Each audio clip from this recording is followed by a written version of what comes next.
Hey guys, welcome back to another video. Today we are talking about episode 3 of Gypsy Rose's Life After Lockup.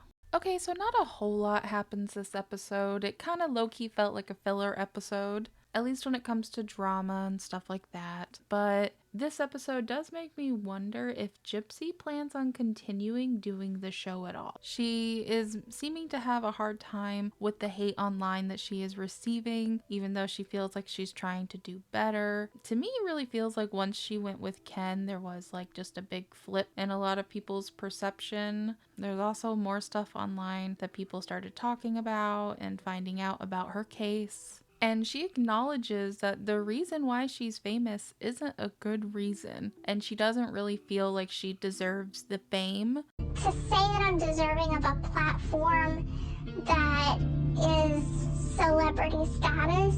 I'm kinda famous. I am not deserving of that status. And I can recognize that.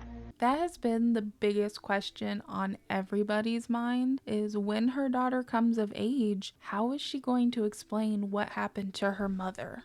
Be even funnier if she wasn't dead. Given my past, what I don't want to be is a role model to everyone else's daughter. And as of right now, she says she plans on just having the family, everyone there to calmly talk to her. And, you know, she wrote a book, and she said that's why she also wrote the book, so her daughter can read it and see her story and her side of it as well. Man, my life story, I need to write a book, and maybe one day I will, and you should read it. It's gonna be a very hard conversation to have someday in the future. So Gypsy and Ken are actually going to San Francisco and then to LA to speak on prison reform. I have the pleasure of going to be a speaker at San Francisco State University. Well, Gypsy's speaking, Ken's just along for the ride. I forgot I have to support him no matter what. There's actually a moment when Gypsy is getting ready and reviewing the questions they're gonna ask and everything that I felt was a very sweet moment between her and Ken. Ken has not been doing well this season. He has had multiple strikes. So this, I don't know, it just felt like a nice little moment. She didn't understand the question and he explained it to her. I'm worried about that too.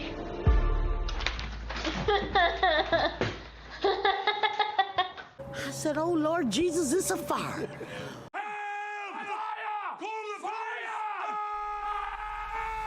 Do you understand what that might mean? Like, I mean, I understand that, like, This information is a different form of being lied to. You liar!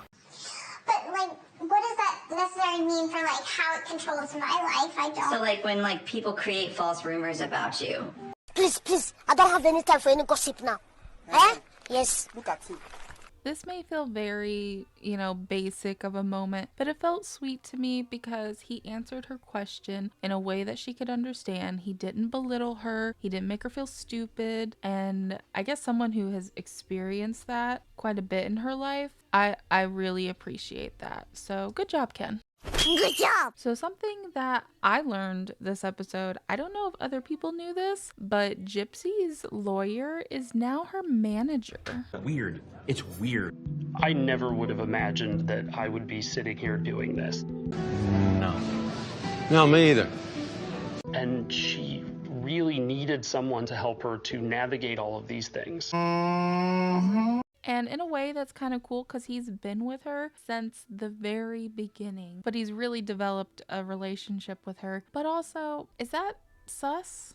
That feels a little weird that he went from being a lawyer to now like her just full-time manager. Maybe that's good because I mean with all of her legal issues, that's probably what she needs. But I don't know. You guys tell me what you think. Feels very sus. So the actual talk, not really a speech, as she was being interviewed more on stage, went pretty well. I felt like she answered everything pretty clearly, pretty honestly. She seemed nervous, but other than that, I think she did very well. I have a choice now to make myself into whatever I want to be. Claw is our master. Claw chooses who will go and who will stay.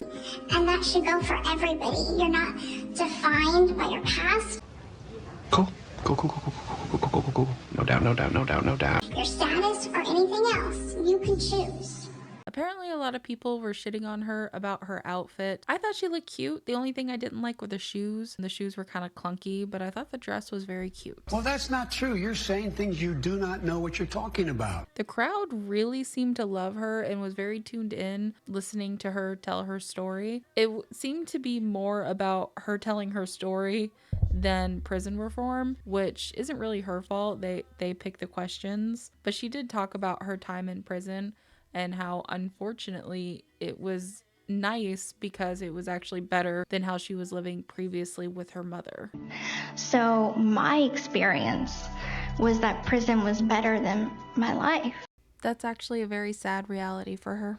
I'm sure the full thing is somewhere around on YouTube or whatever. I'm probably not going to watch it because, I don't know, it's whatever to me. One thing she says later on is she kind of did, took some pictures and talked to some of the students there, and everyone seemed really nice and was happy to see her. But then she saw later online some of those same people that seemed really nice in person was actually talking shit on her. She didn't name any names. I'm sure people could find them if they were on the show. That is kind of fucked up, but it's also the way of the world. I mean, they're not gonna talk shit directly to your face. They're gonna do it from behind a screen when no one can see their face. Sounds a little familiar. Hypocrisy, my friend.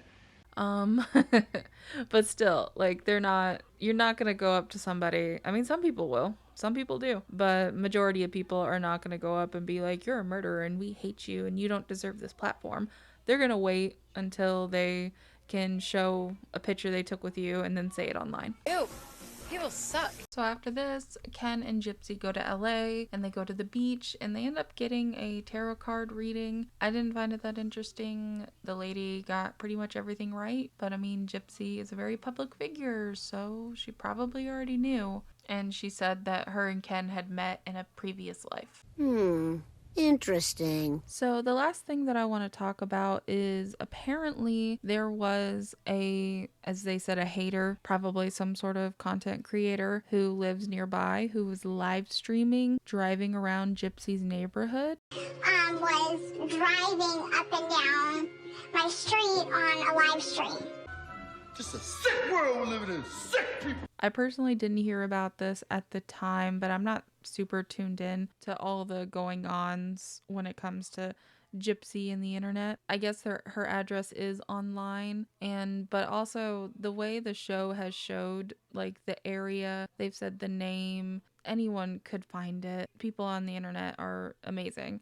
I don't think it would take much of a sleuth to be able to find where she lived if you really wanted to. With just the show showing the outside of the house, the street, an aerial view, saying the name of the city, which it's very a uniquely named city as well. But despite all that being very easy to find, I still think it is very fucked up. It doesn't matter. You're getting clicks, you're getting likes, whatever. She is still a person, and that is scary. And she was scared. She was nervous because she was home alone. And so Ken ended up coming and picking her up early just to get her out of there.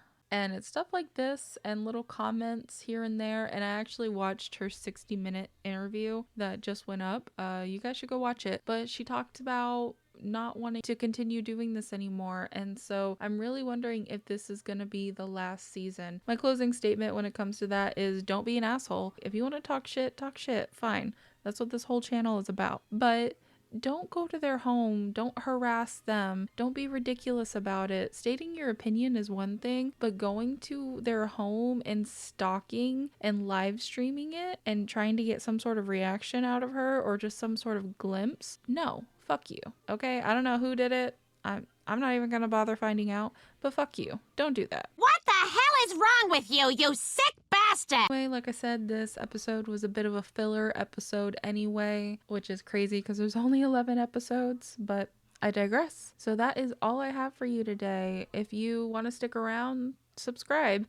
If you like the video, go ahead and hit the like button. Anyway, guys, thank you, and I'll catch you in the next one. Bye. In case I don't see ya. Good afternoon, good evening, and good night. Yeah.